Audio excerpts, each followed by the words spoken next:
Before this video begins, make sure to watch the part 1 first of this series. If you have done that already, let's begin.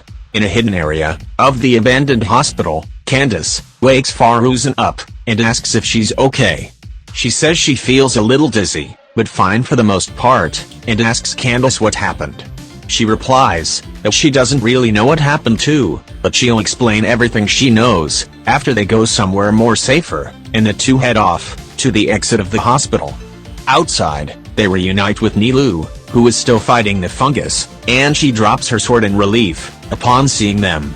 She has never been more happy to run into them, as she had feared that the murderer had gotten them too.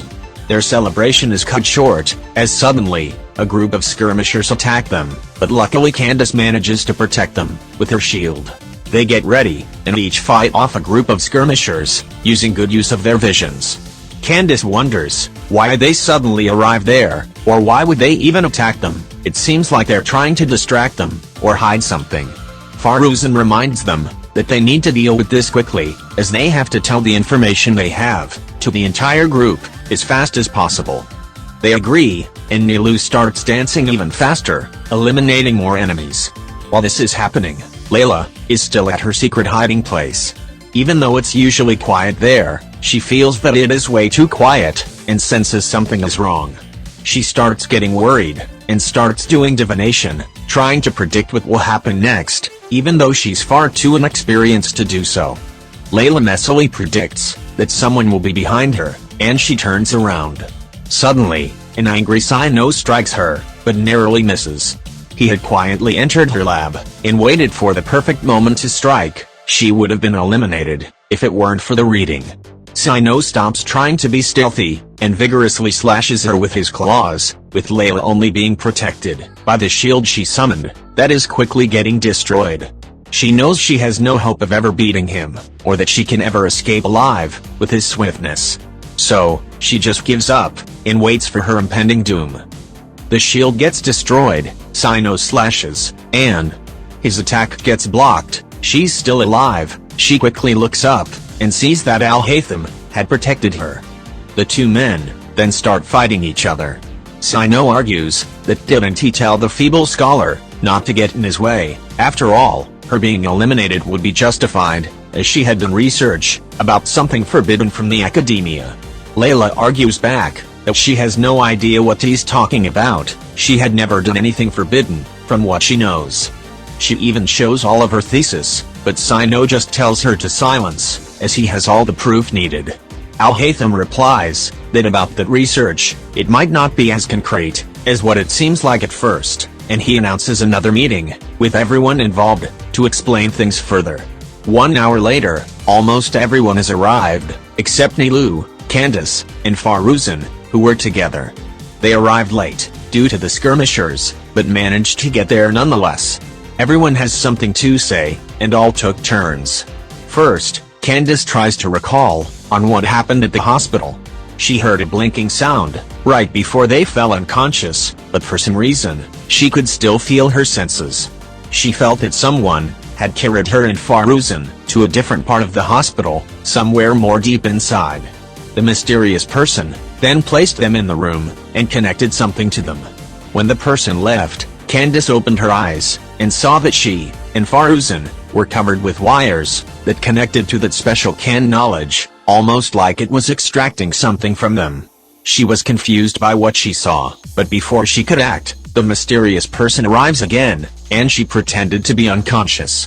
They then took the can knowledge, removed the wires from them, and quickly left the hospital, leaving just the two of them alone. That is when Candace woke Faruzan up, left the hospital, and met up with Nilu, who was fighting outside. She remembered that the person was wearing a very weird mask. They are intrigued by her story, and they wonder if there is actually two people involved in the murder, as they think that the mysterious person wasn't the one that eliminated Tainari. Sino is then forced to reveal that he had found Layla's research about her trying to live forever, something that is forbidden. That is why he tried to eliminate her. Layla again claims she hasn't done anything, and Dale backs her up. Al-Haytham then stops the argument, and reveals that Layla's apparent research was faked. He had compared her handwriting, both from when she wrote and day and night, to the research he found, and the results were that there was a 45% difference. It wasn't written by Layla. If he hadn't gotten in Sino's way, he would have eliminated someone innocent. Sino gets quiet, but then Daya suddenly starts blaming Al-Haytham for being the murderer. She claims that she had seen Al-Haytham in the desert, alone, around the time Tighnari was eliminated, and it seemed like he was in a fight. Layla realizes that Daya had put herself as the witness in the story to protect her, in case it was really Al-Haytham, and tried to silence them. Daya adds that her defending Layla might just be a trick to convince them that he's innocent. After all, he is extremely clever. Unless he can explain what happened in the desert, Daya has a reason to believe that he was the murderer. The room gets quiet, and Al-Haytham replies that he really can't explain. He doesn't remember what happened. Though, he thinks someone else in the room can, and calls on Nahida to explain, believing that she's watching them at the current moment, and that she had mind-controlled him. The Dendro Archon reveals herself, and is very impressed by the Grand Sage's deductions. She wasn't planning to interfere with their meeting, but since she got called, she might as well explain what happened in the desert. So, this actually wasn't Sino's first attempt at eliminating Layla, but her second. In the past, for the exact same reason, and being a little more angry, he planned to strike her in the desert. Luckily, Al-Haytham was near them at the time, and she mind controls him to stop Sino and prevent him from eliminating Layla. That's why he told him not to get in his way next time. Sino retreats after having failed his attack, and then Nahida stops the mind control, leaving Al-Haytham alone. That must have been the time he was spotted. This clears him from their suspicion, and the misunderstandings between the three of them gets finally resolved. Faruzan then says that she's glad that conflict was sorted out, but they still need to find the murderer. Layla is also confused on why would there be forbidden research on her desk, specifically about eternity. Eternity. The word sparked something inside Al-Haytham's mind. Dori, Nakuid, Inazuma, eternity. He's got it, and he claims that he understands everything now. He now knows what Tighnari was doing, who could possibly be the murderer, and their possible motive. Tighnari bought stuff from Dori, all of which are from Inazuma, the land of eternity. The jellyfish is also an animal that could possibly live forever, eternity. He asked Nilu if it feels like time is standing still when she's dancing, again, eternity.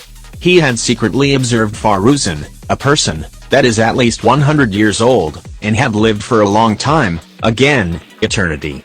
Back then, Tighnari also mentioned to Kale that he hoped the plant, meaning his life, would live for a very long time, eternity. It's all connected, there's no way it could just be a coincidence. He says Tighnari had been looking at ways on how to live for forever.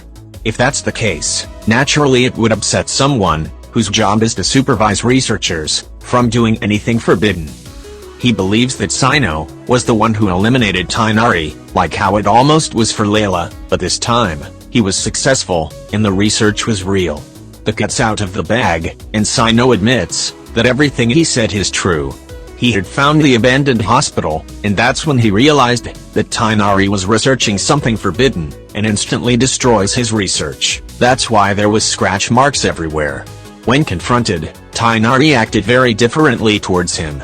He gave him a warning at first, but it was clear he had no intention in ever stopping. Sino couldn't believe that he was talking to the same person that he considers as his close friend. After a few more tries, he wasn't budging at all, so Sino did something that he thought would never do, and eliminated him. His last words were that he isn't alone in doing this research, and says Layla is also in on it. That is when Sino found the fake research, and being filled with all sorts of emotions, and still having faith that Tighnari wouldn't lie, believed him. So that research was placed by Tighnari, trying to make Sino look terrible, and be the bad guy. If it weren't for Nahida and Al-Haytham, it would have worked too. He then deeply apologizes to Layla for the misunderstanding. They all can't believe that Tighnari would ever do something so out of character, something so evil, that they're all in denial. Sino ends his statement by saying he hoped to keep it a secret, as it would have crushed everyone if the Tighnari they knew changed for the worse. and paid the price for it, especially Kale. He had planned to make the reason for his elimination less sorrowful, but he knew they would figure it out eventually. The meeting ends as they think of outside factors that could have affected Tainari to do something like this. It was the doctor. It was all his fault. Thank you for your assistance, surely you'd help us for our next objective. The end. Thank you all so much for watching, subscribe and like if you ended up enjoying this story, as I sure did making it. Thank you for all the support. Bye.